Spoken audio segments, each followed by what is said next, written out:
CNN's Jake Tapper spoke to the head of FEMA about the current health crisis, and his answers, or shall I say lack thereof, were certainly not confidence-inspiring. How many masks does the federal government have right now, and when can they get to local hospitals?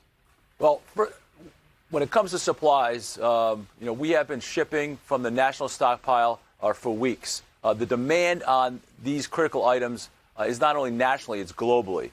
So we've been shipping. We shipped today. We're going to ship tomorrow. We're linking supplies not only from the national stockpile, but from vendors and commercial donations. And it's just not about the federal government buying it. It's also about those hospitals and other facilities, governors, that if you find it on the market, go ahead and buy it. FEMA will reimburse you for it. So this is a shared responsibility. Every American has a role to play in defeating the coronavirus. Do you have any specific numbers on how many masks the federal government has been able to acquire and how many have gone out the door to hospitals? It is a dynamic and fluid operation. The president appointed FEMA 5 days ago to manage federal operations. And since I've been here, we've been shipping continuously from federal warehouses, and again, connecting those governors that need supplies to those who have it in the commercial sector. Do you have even a rough number? I can't give you a rough number. I can tell you that it's happening every day. And my mission is operational coordination of all of these things, and that's my focus. So whether it's supplies, vents, you name it, we are finding it, identifying it, and shipping it to those who have requested it. You understand, though, of course, that the inability of the federal government to give a number in terms of masks alarms people. It makes people concerned that there aren't masks going out the door. I'm not saying that that's the case, but without a number, it doesn't fill people with confidence. Yeah, I'm not sure it's about an exact number. It really is. I think every American has a role to play. And so let me just give you an example. When it comes to testing, and Dr. Fauci said it yesterday, the president said it yesterday, if you don't need a test, if you don't have symptoms, please don't get a test. For every test that we do that someone doesn't have symptoms for, that's PPE not used well. So I ask every American, if you have symptoms, go get a test. If you don't need a test because you don't have symptoms, don't do it. That helps us. It helps governors. It helps your local community.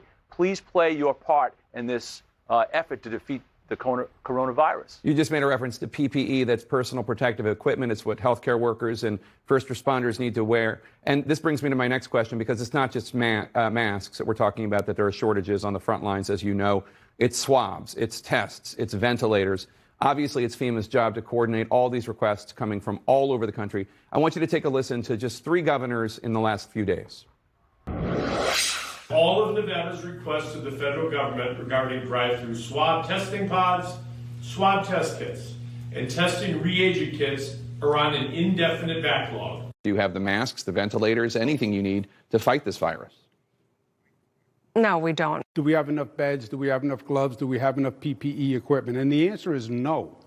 We're the governors of Nevada, Michigan, and I'm sure you recognize Governor Cuomo of New York. You said yesterday you've been getting requests for masks, swabs, ventilators, and more. When should local hospitals expect to receive these supplies?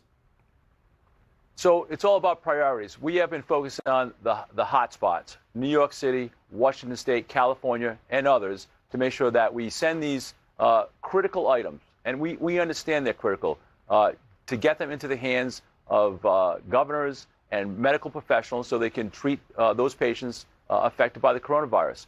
This is our mission. I have 20,000 FEMA employees, and I have all the employees of 13 federal agencies, the private sector, here devoting every single minute of every day to meet this demand.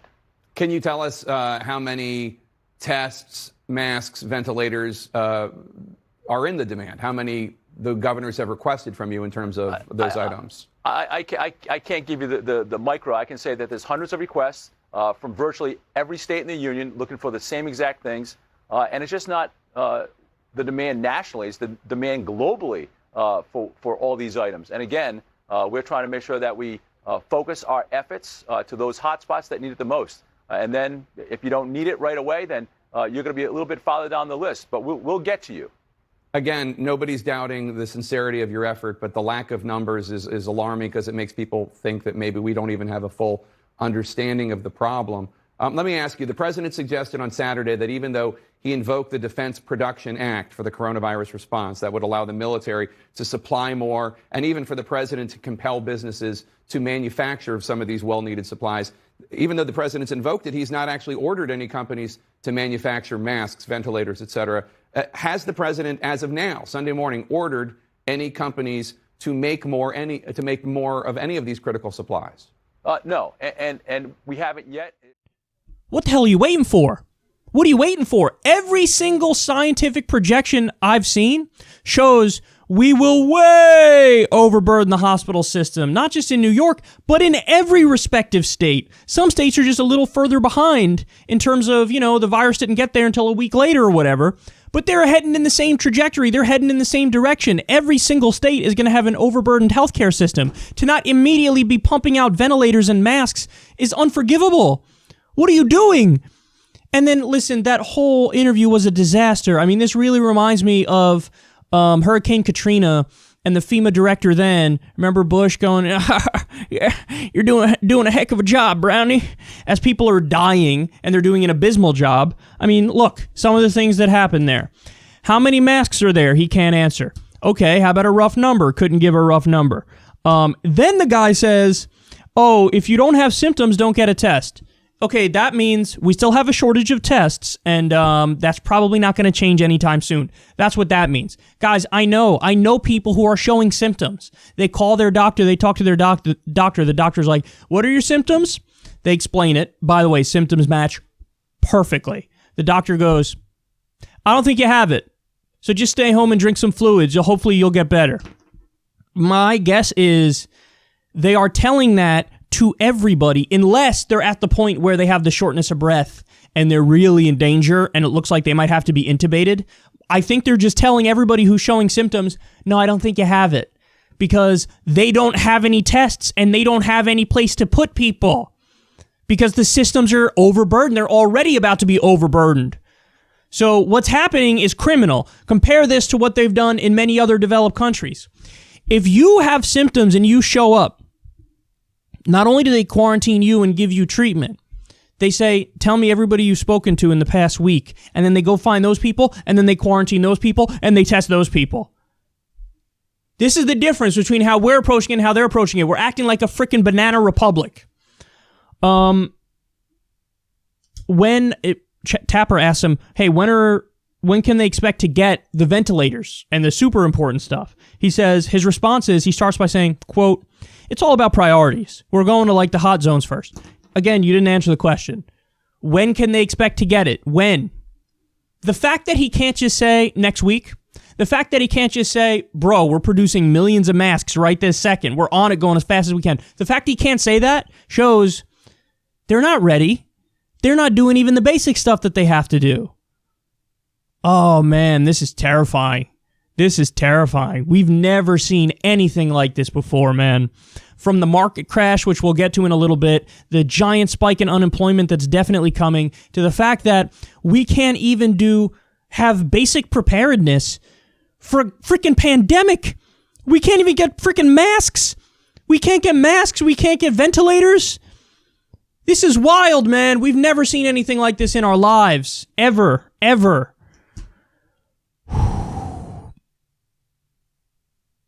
This should be a wake-up call. It really should be.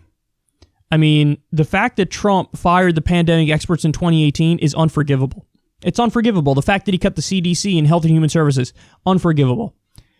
You can't do that. And we need to definitely, whenever this nightmare is over, we need to immediately put into place the proper steps, the proper processes for another pandemic, because another one is coming. I want to have a stash of enough ventilators to deal with the worst pandemic. I want to have a stash of enough ICU beds and masks. I want to have the proper shutdown procedures where we can effectively press pause on the economy, where we don't have these giant crashes and everything freezes up and everybody's begging for a bailout and unemployment skyrockets and they give breadcrumbs to the workers but bail out the CEOs. We can't go through this again, man. We can't go through this again. But this is, that FEMA interview did absolutely nothing to make people feel better. If anything, they feel worse.